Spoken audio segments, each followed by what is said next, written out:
Shalom, selamat pagi sahabat-sahabat yang diberkati oleh Tuhan Yesus Kristus. Jumpa lagi bersama kami Gracia Hope Compassion Channel. Dalam kasih karunia ada anugerah pengharapan di dalam Tuhan Yesus Kristus, ada belas kasihan Tuhan. Mari saudara, kita siapkan hati kita untuk merenungkan firman Tuhan. Kita berdoa. Terima kasih Tuhan, terpujilah nama-Mu Tuhan. Kami percaya tinggal bersama-Mu Tuhan. Engkau adalah sahabat kami tinggal di dalam Engkau tinggal di dalam kami, dan ketika kami mengasihi Engkau dengan sungguh-sungguh, maka pertolongan Tuhan sungguh ajaib dalam kehidupan kami. Engkau bersama dengan kami, Engkau yang telah memilih kami Tuhan, menetapkan kami untuk berbuah, dan buah itu tetap adanya, melimpah dengan kasih karunia Tuhan. Di dalam nama Yesus Tuhan, mari kekasih Tuhan persiapkan hati kita untuk menyembah, merenungkan firman Tuhan dengan menaikkan ucapan syukur di hadapan Tuhan. Haleluya, Yesus Tuhan. Terima kasih. Mengucap syukur ajaib Tuhan. Terima kasih. Seringku tak mengerti jalan-jalan-Mu Tuhan, bagai di dalam yang gelap. Tanpa seribu tanya, namun tetap percaya, jejak-Mu Tuhan sungguh sempurna.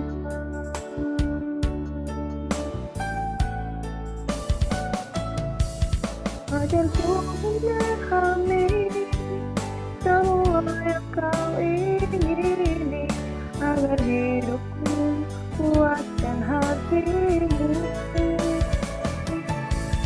Bagimu aku rela sepenuh hati menghamba, serahkan diri genapi karya-Mu.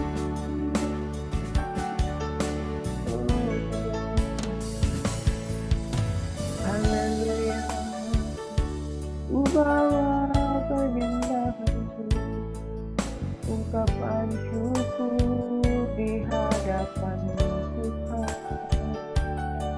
Haleluya, dari puncak mengerti jalan-jalan-Mu Tuhan, bagai di belantara yang gelap. Tanpa seribu tanya, namun tetap percaya, jejak-Mu Tuhan sungguh sempurna.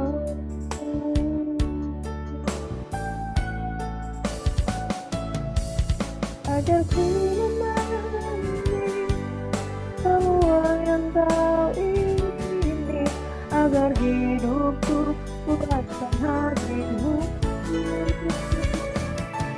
Bagimu aku rela sepenuh hati menghamba, serahkan diri genapi karya-Mu.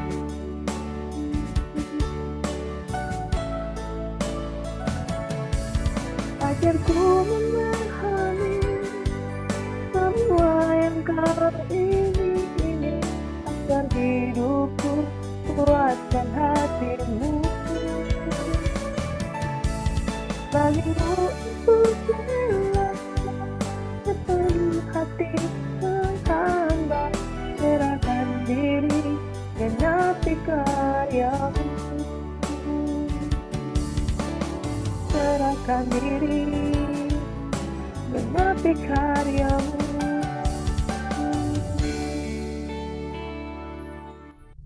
Terpujilah Tuhan. Kami percaya ketika kami serahkan diri untuk sungguh-sungguh menyerahkan hidup kami menggenapi karya-Mu Tuhan, Engkau adil dan benar, Engkau jaya dan perkasa. Terpujilah nama Tuhan. Diberkatilah setiap orang yang sungguh-sungguh berbuah, menyerahkan diri di hadapan Tuhan. Kami mau menjadi kekasih Tuhan yang selalu memberikan yang terbaik. Serahkan diri, genapi karya-Mu. Kami pergi menghasilkan buah, dan buah yang ada pada kami itu tetap adanya. Refleksi kami pada pagi hari ini, merenungkan firman-Mu siang dan malam. supaya kami tidak duduk di kumpulan kaum pencemooh, tidak mendengar nasihat orang fasik, dan jangan duduk di tengah kumpulan orang berdosa. Kami berdoa Tuhan, kami merenungkan Taurat Tuhan, merenungkan firman Tuhan siang dan malam, karena firman-Mu menjadi kekuatan dalam hidup kami. Pagi hari ini kami mau mengucap syukur, firman-Mu yang hidup menjadi kekuatan dalam hidup kami. Dalam nama Yesus, amin. Firman Tuhan pada pagi hari ini dari Yohanes 15 ayat 9 hingga ayat yang ke-17. Seperti Bapa telah mengasihi aku, demikian juga aku telah mengasihi kamu. Tinggallah di dalam kasih-Ku itu. Jikalau kamu menuruti perintah-Ku, kamu akan tinggal di dalam kasih-Ku, seperti aku menuruti perintah Bapa-Ku dan tinggal di dalam kasih-Nya. Amin. Semuanya itu Kukatakan kepadamu, supaya sukacitaku ada di dalam kamu dan sukacitamu menjadi penuh. Inilah perintahku, yaitu supaya kamu saling mengasihi, seperti aku telah mengasihi kamu. Tidak ada kasih yang lebih besar seperti kasih daripada kasih orang yang memberikan nyawanya untuk sahabat-sahabatnya. Kamu adalah sahabatku, jikalau kamu berbuat apa yang Kuperintahkan kepadamu. Aku tidak menyebut kamu lagi hamba, sebab hamba tidak tahu apa yang diperbuat oleh tuannya. Tetapi aku menyebut kamu sahabat, karena aku telah memberitahukan kepada kamu segala sesuatu yang telah Kudengar dari Bapa-Ku. Bukankah kamu yang memilih aku, tetapi akulah yang memilih kamu. Dan aku telah menetapkan kamu supaya kamu pergi dan menghasilkan buah, dan buahmu itu tetap, supaya apa yang kamu minta kepada Bapa-Ku dalam nama-Ku diberikannya kepadamu. Inilah perintahku kepadamu, kasihilah seorang akan yang lain. Beberapa waktu yang lalu saya sharing ya dengan seorang yang kalau mau dibilang umurnya lebih muda dari saya, dia belum menikah, dan di usianya yang ke-30-an dia belum menikah. Dia belum punya pacar, lagi mencari pasangan hidup yang seiman dengan dia. Tetapi ada satu materi pembicaraan dia bilang begini, kayaknya saya tidak butuh yang namanya pernikahan. Saya sudah nyaman, saya sudah bekerja, saya sudah punya uang, saya sudah nyaman dengan hal ini. Dan saya juga melihat ada teman-teman saya yang menikah tapi tidak bahagia. Bahkan ada teman saya, dia katakan bercerai karena tidak bahagia dalam pernikahan. Kalau saya bilang seperti ini, mau menikah atau tidak menikah itu merupakan konklusi dari keputusanmu. Karena persoalan menikah, jangan lihat orang lain. Mungkin ada orang yang menjalani pernikahannya dia tidak bahagia, pasangannya buruk memperlakukan dia. Tapi itu kan belum tentu terjadi di dalam kehidupan kita. Lalu dia bertanya, lalu kenapa saya harus menikah? Kamu jawab sendiri, saya bilang. Apa kamu harus menikah atau tidak? Ada orang yang menganggap dia terpanggil untuk tidak menikah. Rasul Paulus merasa dia terpanggil untuk tidak menikah. Tapi apa yang dia lakukan? Selama hidupnya, dia melakukan apa yang menjadi kehendak Tuhan. Persoalan mau menikah atau tidak itu terserah saudara. Tapi saya katakan begini, kalau saya pribadi, saya mengambil keputusan menikah karena saya tidak mau hidup sendiri. Apa yang menarik ketika kita menikah? Menurut saya secara pribadi saya katakan begini, pernikahan itu bukannya nggak ada masalah, tapi pernikahan itu bisa saja ada masalah. Tetapi menjalankan hidup sampai pada akhirnya, kita seumur hidup itu tidak sendiri. Ada orang yang mendampingi kita. Lalu ketika kamu ketemu dengan suami, ketemu dengan anak, kamu hanya bertatap-tatapan saja. You communicating with your eyes, you communicating with your body, you communicating with your language, ya, sharing satu dengan yang lain, you feel happy. Saya bilang seperti itu. Beda dengan kalau kita menjalani hidup kita seorang diri tanpa pasangan. Pasangan adalah orang yang mungkin ditempatkan di samping kita, kita yang pilih. Kita pilih, kita jatuh cinta dengan dia, kita bergaul dengan dia. Tapi di dalam menjalani pernikahan, gak selalu kita happy. Ada aja masalah, ada aja proses. Tetapi menjalaninya bersama itu jauh lebih baik, karena dengan demikian ada orang yang bersama dengan kita. What is the happiness about being married? Nah, saudaraku yang diberkati, saya merasa bahwa kita butuh orang lain. Kita butuh orang lain. Saya itu melihat putri saya, dengan saya melihatnya, I'm happy gitu. Kasih itu mengalir di dalam hati saya, membungkus dia, dan apa yang saya rasakan? I would do anything to her. I would do anything to my husband. My husband would do anything to me. My daughter also love me. Dan saudara yang diberkati oleh Tuhan Yesus Kristus, interaksi hubungan antara sesama manusia, entah mengapa membuat kita bahagia. Saudara, kita adalah makhluk sosial, kita butuh seorang dengan yang lain. Kita dalam makhluk sosial, kita butuh seorang yang bisa ngerti kita, mengasihi kita, menerima kita apa adanya. Bahkan ketika kita komplain dengan sesuatu, kita marah, kita protes, ada orang yang tahu seburuk mana kita ada di titik terendah emosi kita, tapi kemudian mereka memutuskan untuk menerima kita. Yang saya mau katakan adalah, interaksi sosial membuat manusia hidup jauh lebih hidup. Kita butuh orang lain. Dan kalau kita hidup berdampingan dengan sesama, kita butuh yang namanya kasih. Kasih antara sesama manusia. Yesus, Tuhan, Yahweh menciptakan kita. Dia tahu betul kita diciptakan dengan produk apa. Kita diciptakan dengan produk serupa dan segambar dengan Tuhan. Dia adalah produk kasih, sebab Allah adalah kasih. Itu sebabnya Allah adalah pribadi relationship. Allah adalah pribadi yang berinteraksi satu dengan yang lain. Allah Tuhan Yesus Kristus Yahweh adalah pribadi yang senantiasa mau connecting each other with human yang dia ciptakan.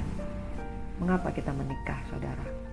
Karena kita adalah makhluk sosial, kita bangun hubungan dengan orang, dan kita dikuatkan, dihiburkan dengan relationship itu sendiri.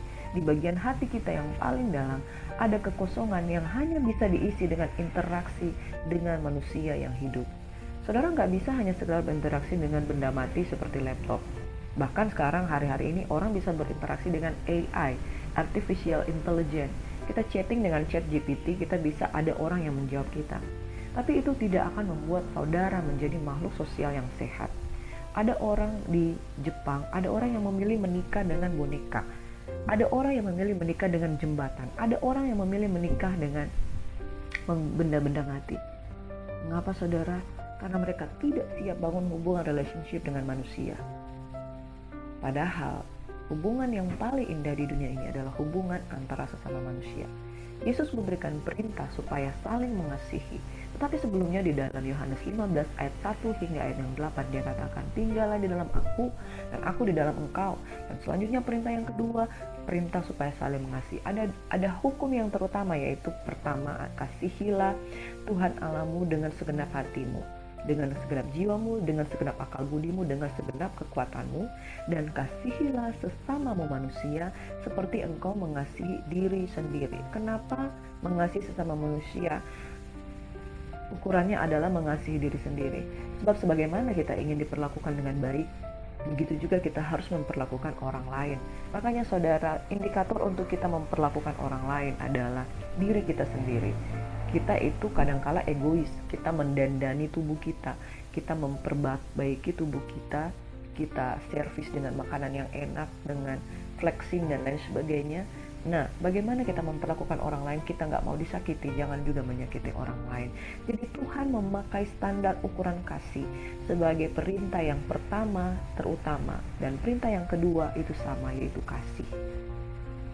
Manusia diciptakan oleh Allah. Allah adalah kasih. Manusia diciptakan untuk mengasihi. Karena sebagaimana Bapa telah mengasihi Yesus, demikian juga Yesus mengasihi kita semua supaya kita tinggal di dalam kasih-Nya. Kita harus betul-betul menuruti perintahnya. Seperti Yesus menuruti perintah Bapa selama Dia ada di dunia ini. Amin. Inilah perintahku supaya kamu saling mengasihi seperti aku telah mengasihi kamu. Mari kita kupas ayat 13 dan ayat yang seterusnya. Tidak ada kasih yang lebih besar daripada kasih seorang yang memberikan nyawanya untuk sahabat-sahabatnya. Saudara, coba hidup di dalam satu lingkungan di mana tidak ada relationship, di mana tidak ada interaksi, saling senyum, saling peluk, saling berbagi, saling bermurah hati. Saudara, hidup seperti itu tidak menyenangkan. Tapi kalau kita memberi hidup kita, bahkan memberikan diri kita, nyawa kita untuk orang lain, Yesus sudah memberikan teladan. Tidak ada kasih yang lebih besar dari seorang yang memberikan nyawanya untuk sahabat-sahabatnya. Mengapa harus salib? Mengapa Yesus harus mati? Karena dia memberikan teladan, dia memberikan contoh bahwa untuk satu hubungan yang dipulihkan harus ada kasih. Dan standarnya adalah memberikan nyawanya. Itu yang Tuhan mau tunjukkan kepada dunia. Kenapa penebusan harus dilakukan dengan kematian? Karena pengorbanan itu adalah wujud kasih yang tertinggi. Yesus mengatakan, aku telah memberikan hidupku kepada engkau, sahabat-sahabatku. Karena dikatakan ayat 14, kamu adalah sahabatku jikalau kamu berbuat apa yang kuperintahkan kepadamu. Jadi kategori sahabat adalah orang yang melakukan perintah Tuhan. Ayat yang ke-15, aku tidak menyebut kamu lagi hamba, sebab hamba tidak tahu apa yang diperbuat oleh tuannya. Tetapi aku menyebut kamu sahabat, karena aku telah memberitahukan kepada kamu segala sesuatu yang telah kudengar dari Bapakku. Bapak, Ibu, Saudaraku yang diberkati oleh Tuhan Yesus Kristus. Kita bukan lagi hamba, bukan lagi pesuruh, bukan lagi orang yang dikatakan melakukan kehendak Tuhan oleh karena perintah. Tapi kita melakukan kehendak Tuhan karena kita adalah bagian dari Yesus. Kita adalah sahabatnya. Ayat yang ke-16 ini sangat penting. Bukan kamu yang memilih aku, tetapi akulah yang memilih kamu. Dan aku telah menetapkan kamu supaya kamu pergi dan menghasilkan buah, dan buahmu itu tetap. Supaya apa yang kamu minta kepada Bapakku di dalam namaku diberikannya kepadamu. Bapak, Ibu, Saudaraku yang diberkati oleh Tuhan Yesus Kristus, pegang perkataan firman ini baik-baik. Kalau kita yang memilih Tuhan, saudara, kalau kita yang memilih Tuhan, kelihatannya itu upaya kita. Tetapi karena Tuhan yang memilih kita, itu anugerah. Akulah yang memilih kamu. Jadi saudaraku yang diberkati, engkau duduk pada hari ini mendengarkan firman Tuhan, engkau adalah orang pilihan Tuhan, the chosen one. Tuhan memilih engkau. Betapa bahagianya saudara ketika engkau terpilih di antara jutaan orang yang melamar CPNS. Wah, engkau terpilih karena engkau adalah orang yang menjadi calon pegawai negeri sipil. Kita terpilih menjadi CPNS saja kita udah senangnya minta ampun. Apalagi kalau dipilih oleh Tuhan untuk menjadi sahabatnya. Tuhan telah memilih kita dan dia tetapkan supaya kita pergi. Kita diutus untuk menghasilkan buah, dan buah itu tetap, buah itu melimpah, buah roh, buah pelayanan, buah pertobatan itu melimpah dalam kehidupan kita, supaya apa yang kamu minta pada Bapakku, kepada Bapa dalam namaku, diberikannya kepadamu. Inilah perintahku kepadamu, kasihilah seorang akan yang lain. Saudara, kita membutuhkan relationship. Kita adalah makhluk sosial. Kita diciptakan Tuhan dari benih yang luar biasa, yaitu benih yang lahir dari Allah. Allah adalah kasih. Makanya dikatakan hukum yang pertama dan terutama adalah kasihilah Tuhan Allahmu dengan segenap hati, segenap jiwa, segenap kekuatan, segenap akal budi kita mengasihi Tuhan. Dan hukum yang kedua adalah kasihilah sesama manusia sebagaimana engkau mengasihi dirimu sendiri. Dan saudara, hubungan yang diperintahkan Tuhan adalah saling mengasihi. Oleh karena kita berinteraksi dengan human, dengan sesama yang lain, kita menerapkan apa itu perintah Allah, yaitu saling mengasihi. Bukan kamu yang memilih aku, melainkan aku yang memilih kamu, dan aku telah menetapkan kamu untuk pergi dan menghasilkan buah, dan buah yang kamu hasilkan itu tetap adanya, dan supaya apa yang kamu minta dalam nama Bapakku di dalam namaku diberikannya kepadamu. Tuhan Yesus memberkati kita. Hukum yang pertama dan terutama adalah kasihilah Tuhan Allahmu dengan segenap hati, segenap jiwa, segenap kuat, segenap akal budi. Hukum yang kedua adalah kasihilah sesama manusia seperti dirimu sendiri. Bapa di surga, berkatilah hubungan-hubungan dari jemaat kekasih Tuhan yang hari ini mungkin mengalami hubungannya mengalami guncangan, hubungannya mengalami kerusakan, mengalami keretakan. Tapi orang yang mengenal Tuhan akan tetap kuat dan bertindak. Aku berdoa pada pagi hari, mari saudara, engkau yang merasa hubungannya mengalami rusak, hubungan dengan papamu, hubungan dengan mamamu, hubungan dengan anak-anakmu, hubungan dengan istrimu, semua hubungan engkau pikir itu salah. Hari ini firman Tuhan berkata, kasih sebagai tali pengikat yang mempersatukan dan menyempurnakan. Kolose 3 ayat 14. Kalau engkau tinggal di dalam kasih, kasih itu sabar, kasih itu murah hati, kasih itu tidak meninggikan diri, kasih itu tidak bermegah, kasih itu tidak sombong, kasih itu sabar menanggung segala sesuatu, sabar dan tekun menanggung batahan, sabar itu, kasih itu, menerima apa adanya, menutupi segala sesuatu, percaya segala sesuatu. Kasih itu luar biasa. Mujizat itu nyata ketika engkau percaya. Saudaraku yang diberkati, hari ini engkau yang punya hubungan-hubungan yang rusak, perbaiki cara hidupmu. Tinggal dalam Tuhan, tinggal di dalam firman Tuhan. Maka Tuhan akan memberikan jalan keluar, pemulihan hubungan dengan orang-orang yang kau sakiti. Tuhan akan memberkati engkau di dalam nama Yesus. Kalau selama ini engkau jatuh bangun di dalam membangun hubungan, engkau gagal untuk membangun hubungan dengan pasangan, hari ini renungkan firman Tuhan ini. Katakan, Bapa, aku mau tinggal di dalam kasih-Mu, supaya aku tahu bagaimana mengasihi engkau dan bagaimana mengasihi sesama manusia. Kalau hari ini rumah-rumah tanggamu tidak ada kasih, engkau gagal dan gagal, tinggallah di dalam Tuhan. Ketika kasih itu menguasai kehidupanmu, setiap hubungan dapat diperbaiki. Sabar menanggung segala sesuatu, karena Tuhan adalah kasih. Di dalam nama Yesus, semua yang percaya diberkati Tuhan, sama-sama katakan amin. Saya berdoa saudara, rumah-rumah tangga dipulihkan, hadirkan Tuhan, Dia adalah kasih, supaya perintah untuk saling mengasihi itu tidak sulit bagi orang yang tinggal dalam kasih. Pergi dan hasilkanlah buah sesuai apa yang diberikan kepadamu. Roh Tuhan ada padamu, kau akan berbuah seperti apa yang Tuhan mau. Shalom and God bless you.